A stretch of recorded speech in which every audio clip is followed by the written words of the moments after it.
You're listening to a Frequency Podcast Network production. This was not an economic downturn or a recession. This was a complete collapse. This is Gonzalo. He's based in the Gatineau, Ottawa region, but he grew up in Argentina. Now, Gonzalo was 15 in 2001 when Argentina made the largest foreign default in world history. The country froze citizens' bank deposits and saw an abysmal devaluation of their currency. The resulting financial chaos spurred social and political turmoil. Over half the population dropped below the poverty line. More than a quarter lost their jobs. Thousands took to the streets in mass protest, and that prompted Argentina's presidency to change hands 5 times in 11 days. Puts our economic crisis in perspective. People started to really rely on others because there was no government safety nets. There was nowhere to go. Gonzalo and his family were middle class, but that didn't shield them from the impacts of the crisis. It was quite devastating to see how difficult it got. My father had health issues because of that, and I got exposed to a whole new reality of the country. The family did what you'd expect. They cut all unnecessary costs and they adapted to living on a shoestring budget. But beyond that, we started communicating and building more connections in our community, triggered by this common need and the sensation that we were all in this situation together, something that I never experienced before. I remember seeing a lot of neighbors getting together to prepare meals and make sure everybody has food, to also secure medicine. It was something that was coming from the bottom up. So now, Gonzalo felt prepared for the recent strains on Canada's economy. Because it really helped me to be aware and then start to strategically cut on the areas that I was really not getting a lot out of it. But I really became very, I wouldn't say conservative, but very mindful of my spending.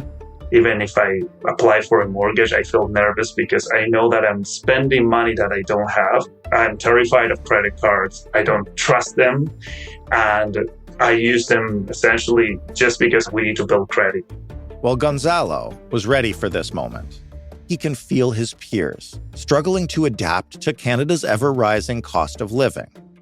So he wants to know, how can we take that with us so we can use it and benefit from this, I would say, good habits or healthy consequences of this? Not just when there's a crisis, but beyond that, when we have good times, how we can learn from this experience.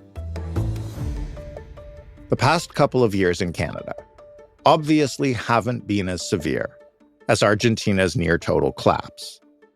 But still, the ongoing spike in interest rates, inflation, and the cost of living have taken their toll. So how do we prepare for and adapt to harder economic times? I'm Jordan Heath Rawlings, and you are listening to In This Economy, the show where we try to help you understand the systems that create our money problems. We tackle everything, from practical issues like credit card debt, grocery bills, and mortgages, to things that influence every part of how we deal with money, starting with financial literacy. In each episode of this show, we hear from a listener like Gonzalo, who has a question about how to navigate our economy, and then we find a financial expert who can take us on a deep dive into why things are the way they are and how we can make them work to our advantage, even in this economy.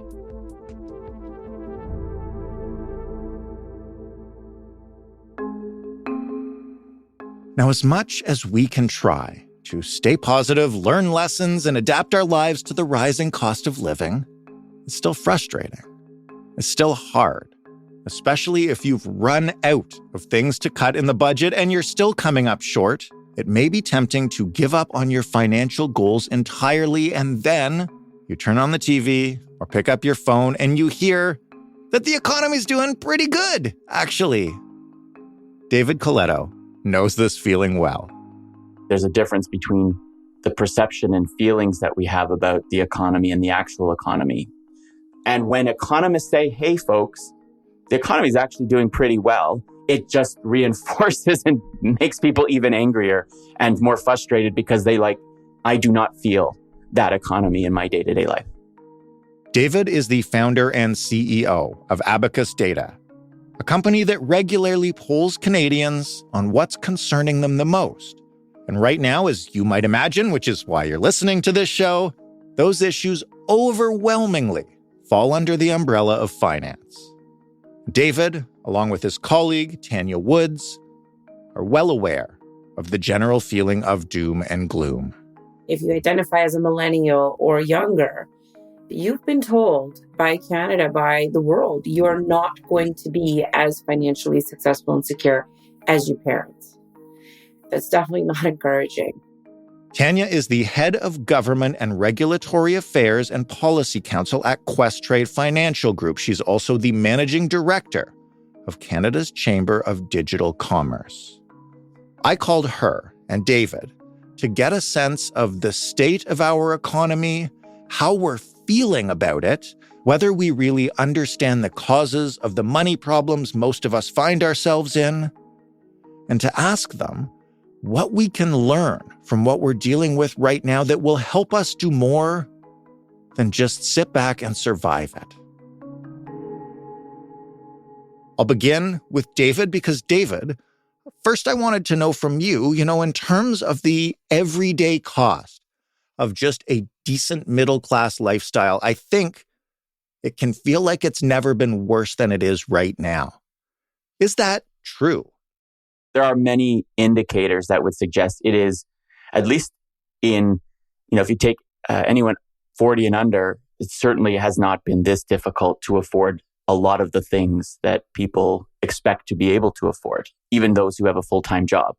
And that is, the center of it is housing. So there's no doubt that housing is more expensive today than it has likely ever been. Your parents, if you're like mine, 40 years old, will say in 1980, when you were born, David, our interest rates were 20%. And that's true. And interest rates are not that high today. But the price of housing, whether you're looking to rent, you're looking to buy, carrying a mortgage today is so much more expensive. So on that front, yes, I think things are substantially worse.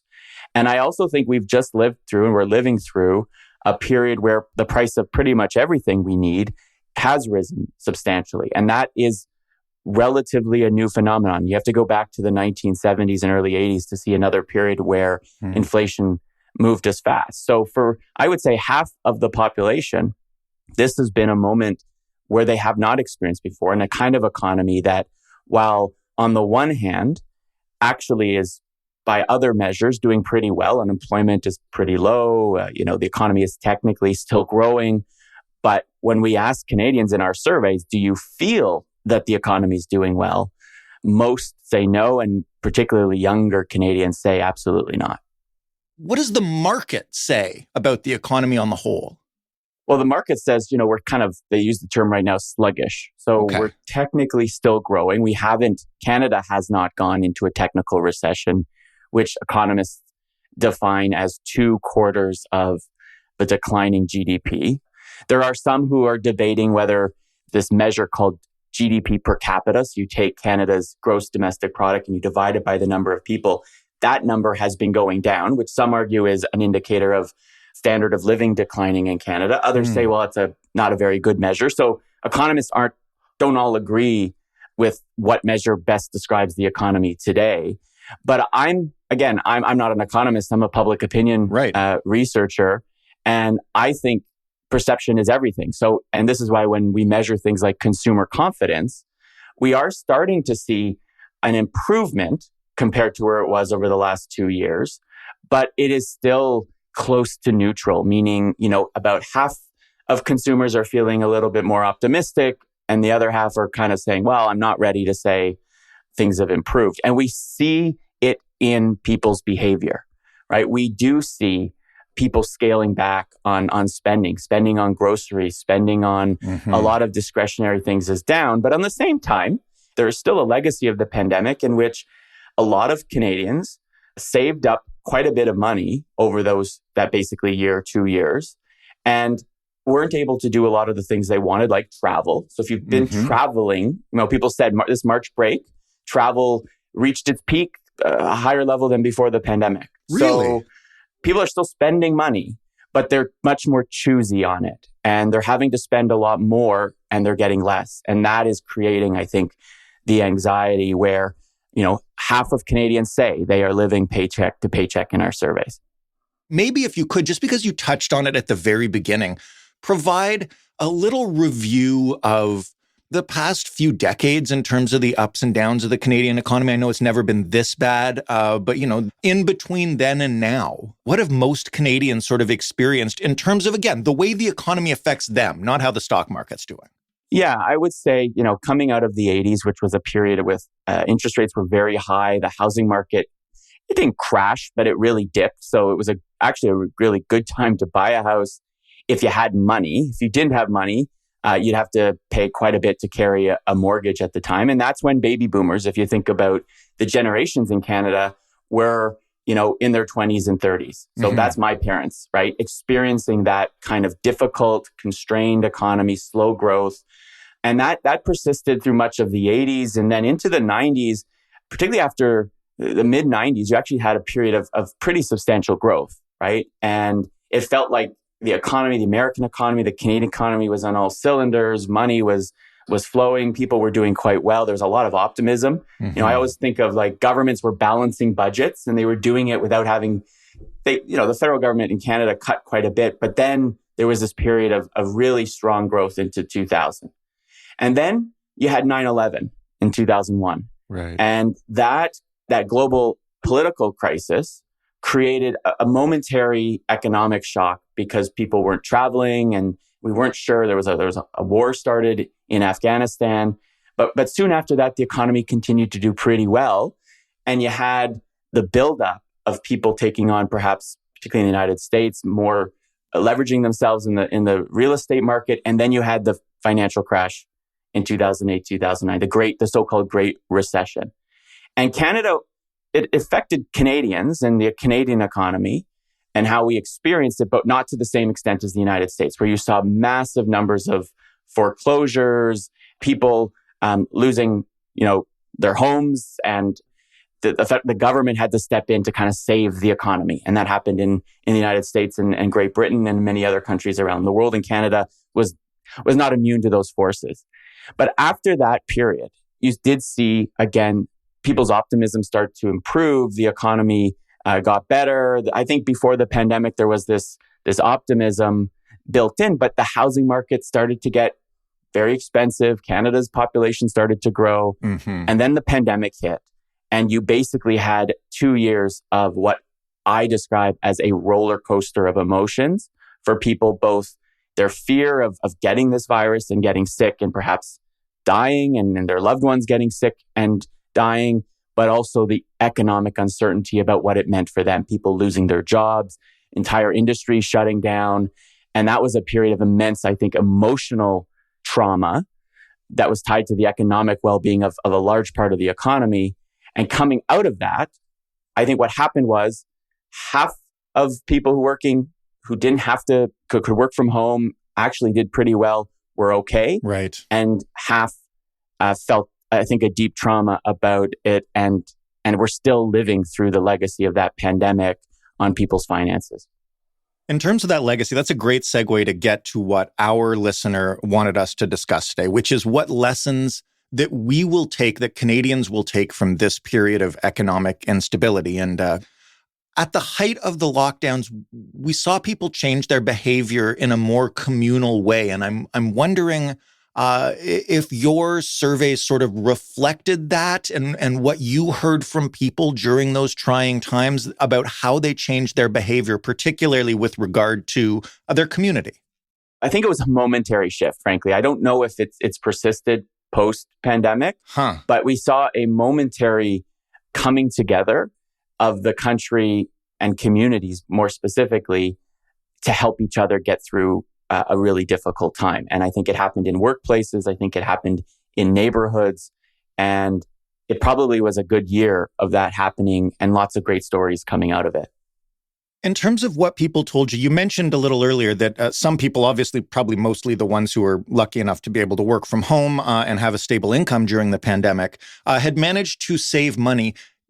Did you figure out anything or see any trends in terms of how the pandemic changed the way people spend and save? And I ask you this because one of the things that I've talked about a lot on The Big Story is, when you have your grandparents who lived through the Depression and so will now always have like money in the mattress or canned food in the basement. And we've talked a lot about people will now always like have extra rolls of toilet paper on hand because they experienced that. I'm wondering if there's been a lasting impact in terms of how people manage their money. I don't think there was. And they started spending again as soon as it was over, right? Seriously, human instinct and behavior is unpredictable, but there are things that are predictable, and that is we don't always learn from experiences. I do think a few things happened, though. We had seen already before the pandemic forced us to entertain ourselves at home because of our ability to, get content on demand. If you could afford it, set up a nice, TV or a number of screens in your home. We saw people spending less outside the home. So they were able to do more things at home. And that was a trend that just accelerated during the pandemic. The ability to save that many households experienced was because a lot of costs declined. So many people didn't need to commute into work. If you had children, you were forced, in fact, to care for them while you were working if you could. And so childcare costs reduced for a moment. So a lot of this non-discretionary spending that we typically have to spend in our day-to-day lives for that moment of the pandemic disappeared. And so a lot of people saved a pretty large cushion of money. And then many people got CERB and other government benefits to help support them through that period. But you didn't have to spend that money because there was not a lot to spend it on. What ended up happening, though, is the moment that we could, some folks talk about revenge spending. And revenge spending is a behavior that happens when, you feel like you deserve something because you've lived through a difficult period. And so you basically had, most of the world who had resources basically saying, okay, I couldn't travel for 2 years, or I didn't feel comfortable traveling, or I'm going to spend on a luxury item that I might not normally buy because I have this little bit of money and I deserve it because I lived through this traumatic period. And you saw that happening a lot. But as prices rose, and this is partly what drove inflation, is that demand, people's desire to spend and their ability to spend was so high.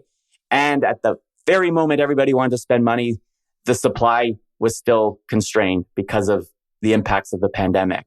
And that is what fueled inflation. And so it spiraled and made things far worse for people. And so I actually think, we had this charitable sense of things. What I'm seeing in the public mindset, and I'll end here, Jordan, is despite what we did during the pandemic and what so many people kind of contributed and built a community spirit, because of a scarcity mindset that has set in, where so many Canadians say, look, the things I need in my life, I feel are so much harder to get, so much more expensive, whether that be housing, food, energy. It means we have increasingly become zero sum in our mindset, that if I'm losing, if I feel like I'm losing, it means somebody else is gaining. And that's why I think for so many people, the economy feels so hard today, because it's like we're fighting each other to get the basic necessities that we need to live and thrive.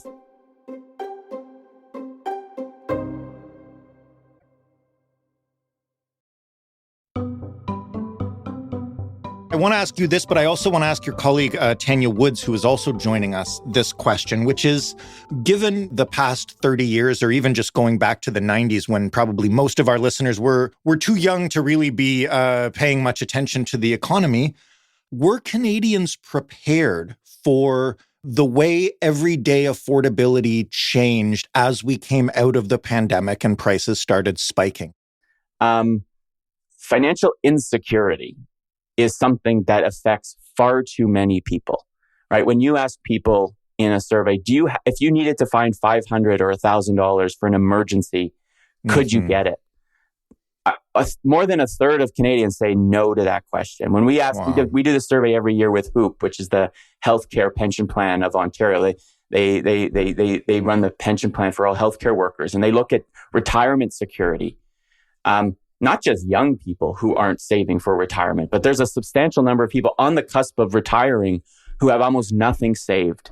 So when these moments of economic shock come, when prices rise by 10%, when housing, I was looking at the stats, rent in February of 2024 went up 10% compared to February 2023, right? When you're seeing a year-over-year increase of 10% on your rent, how do you adjust for that if we aren't preparing ourselves with an emergency fund or and some people will say, look, I can't do that. How do I pay for food and transit and housing and then have enough at the end of and that's why I think we're seeing the deep, for many, skepticism and anxiety around the economy today.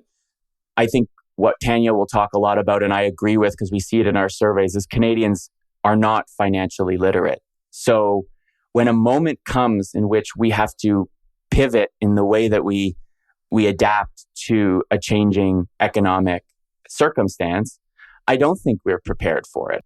Well, Tanya, I'll ask you then, what is financial literacy like across the country? How do we measure it? How does it compare to other countries? Like, give us a sense of how knowledgeable and confident Canadians are with their finances. Canadians believe, right or wrong, that they are, some financially literate. 30%, I think, is a study David put out recently. And yet, when we talk about innovation that's happening, there is a tremendous amount of innovation happening in this space. Less than 15% really even know what it's about. I would say maybe closer to 10 at best. What are we talking about when we say innovation? Thank you for asking the question. I mean, we're talking about open banking.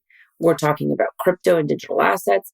We're talking about new ways to do credit checks, new ways to set up your own savings account. We're talking about online financial services providers, online qualified advisory services, online insurance providers, online mortgage providers.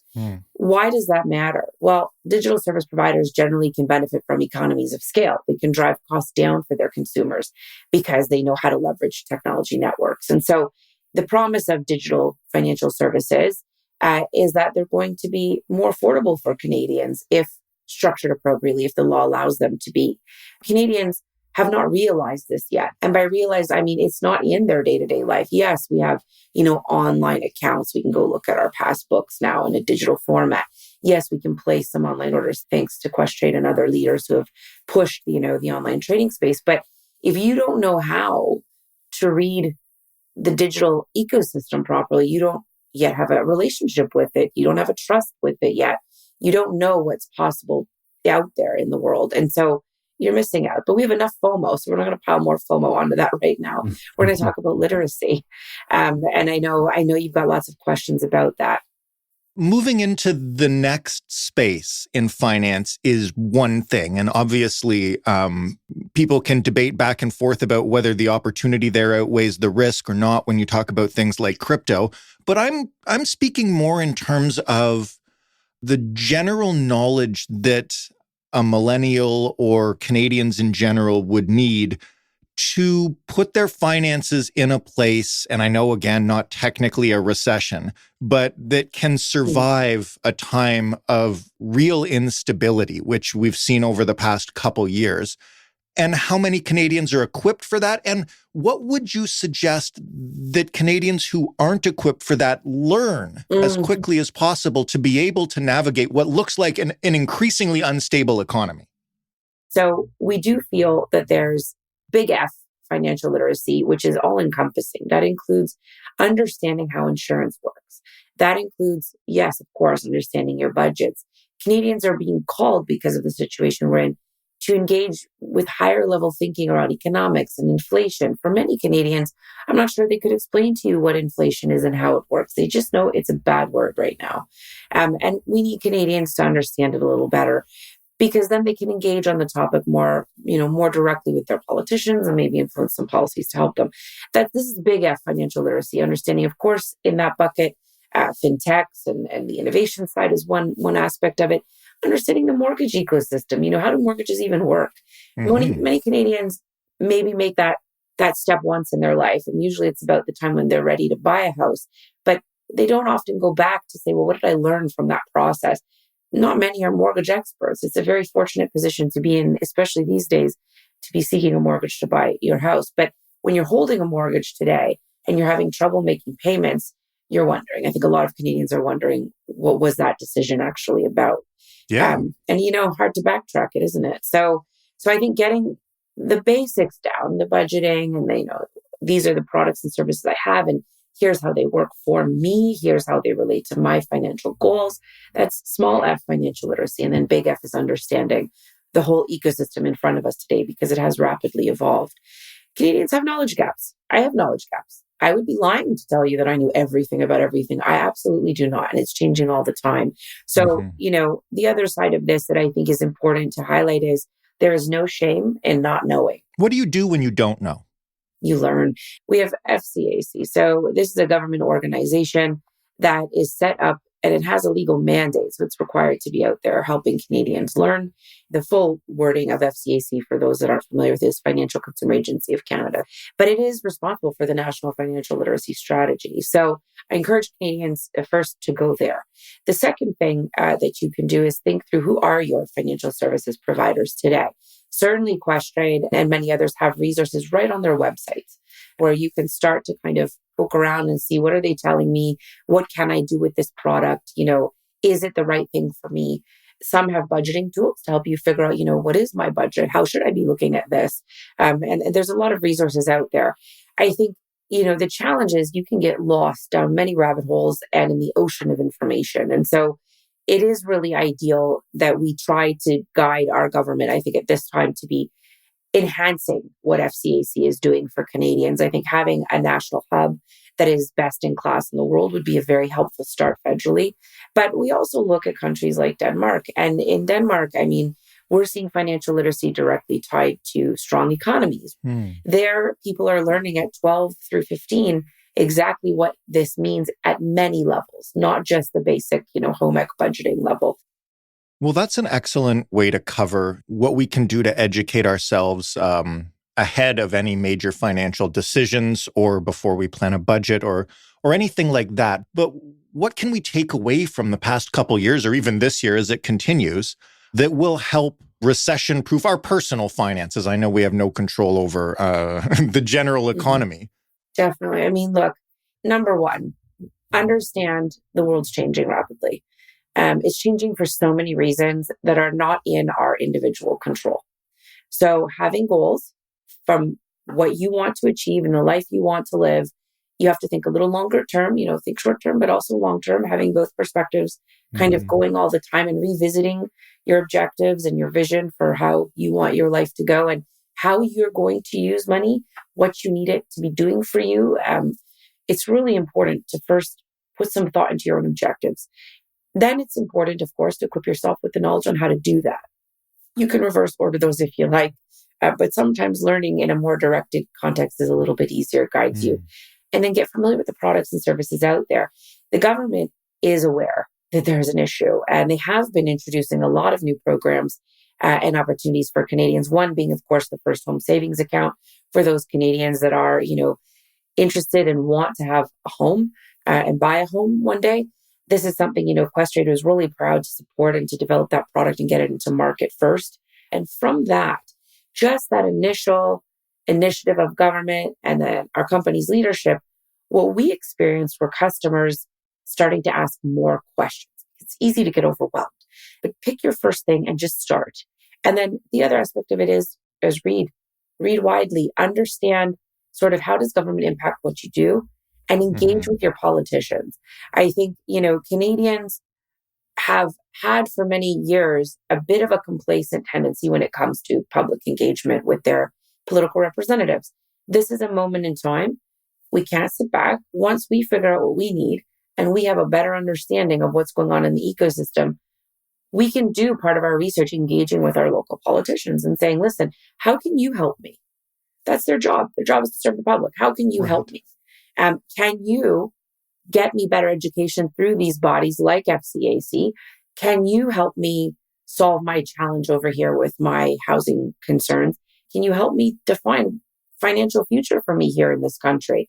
We have a very busy election cycle coming up, and I think these are going to be, in fact, I'm fairly confident David would probably backstop it with his data, but I'm fairly confident these are going to stay election issues, and I think they're going to make or break the election. So the more Canadians engaged, asking, demanding, seeking engagement and asking what their politicians are going to do for them on these topics is really, really important, because it does set the tone and direction for our country and the policies that guide it economically and financially.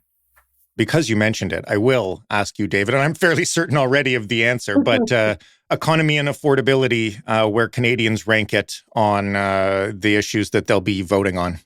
Number one, close to 90% of Canadians put either the cost of living or housing affordability as a top 3 issue.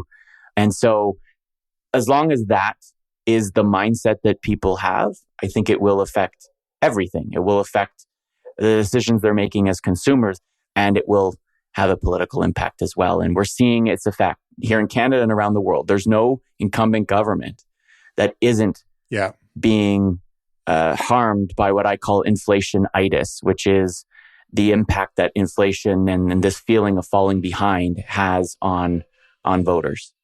But I'll say this because I think this has been kind of a downer a little bit podcast.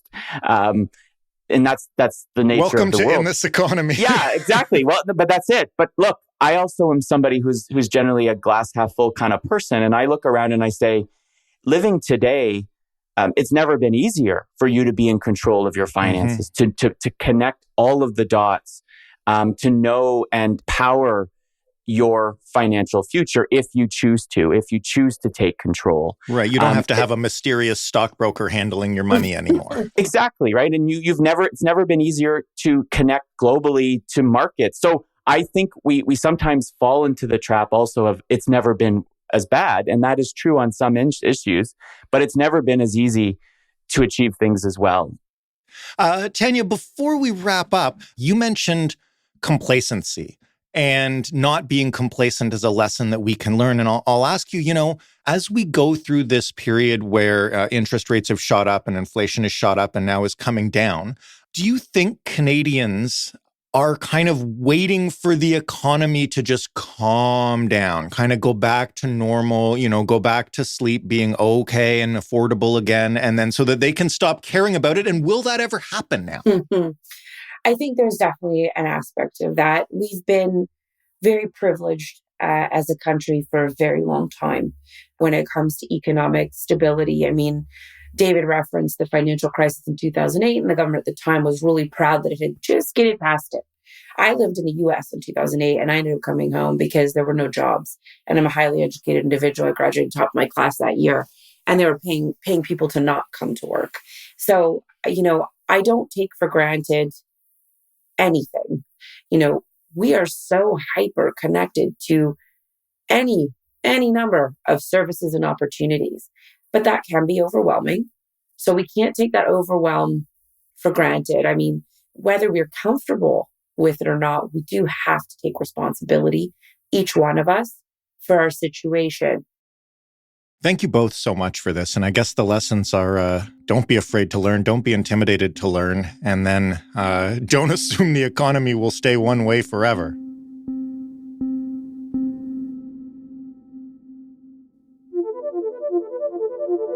Thanks again to Tanya and David for taking the time to teach us a bit more about the economy, but also about how to learn about the economy, and for giving us a much-needed check into how well we actually understand our own finances, let alone all the market forces affecting them.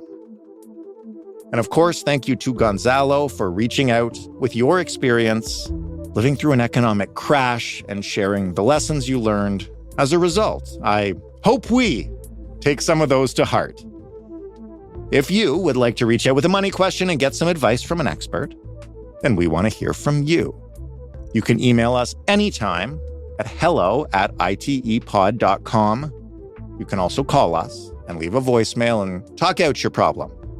That number is 416-935-5935. One more time, 416-935-5935. I don't need to know your real name, but we do need a way to get in touch with you if we're going to get to your question. So, we need your real number, your phone number, and also the numbers of the problems you're dealing with. If you want more in this economy, I have good news for you. We're going to keep doing this show every week for the foreseeable future or until you stop listening. But we're also going to change things up a bit in the coming weeks. We will still answer your financial questions with experts and perspectives that will hopefully help you achieve your goals.